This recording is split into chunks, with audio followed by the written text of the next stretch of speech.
তো রাবণ, ছোট রাবণ, আচ্ছা তো রাবণ, আচ্ছা তো রাবণ, তুমি একটু বলে দাও সবাক যে আমার বাপে বড় রাবণ একটু পাগলিগঞ্জের লোকজন কেউ পছন্দ করে না, সেই জন্যে আমার বাপ চারিদিকে খালি ছোট রাবণ দিয়ে রাখছে।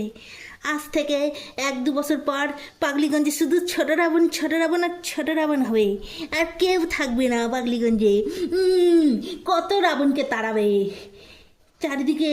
বলো বাবা যে আমার বাড়ি থেকে আমি একমাত্র এখন বড় হয়েছি, বাকি তো আমার অনেকগুলা ছোট ছোট ভাই হয়েছে, যেগুলা সব আমার মতো দেখতে হয়েছে। আর আমার কয়জন মারবে বলো রাবণ? মনে করে সবাই যে আমাকে মারে, আর 1 বছর পর থেকে সবাই কত ছোট রাবণ নিবে। ছোট রাবণ আমার ছোনা বাবাটা, গুন্টু বাবাটা, টুং টুং টুং বাবা। এই বাবা তোর এগুলো ফুললে তো কেমন দেখতে লাগবে একটু দেখি। তুং তুং তুং তুং তুং তুং তুং। তুই কথা বলবি না? তোর কোনো রেসপন্স থাকবে না? তুই শুধু ঘুমাবি? হ্যাঁ ও ছোট রাবণ, তুই শুধু ঘুমাবি? বাবারে শোন শোন শোন, চ তুই বাইরে থেকে ঘুরে এসে চ। যাবি না তুই যাবি না বেটা? তুই যাবি না গুন্ডু, তুই ঘুমাবি সারাদিন, তুই সারাদিন ঘুমাবি।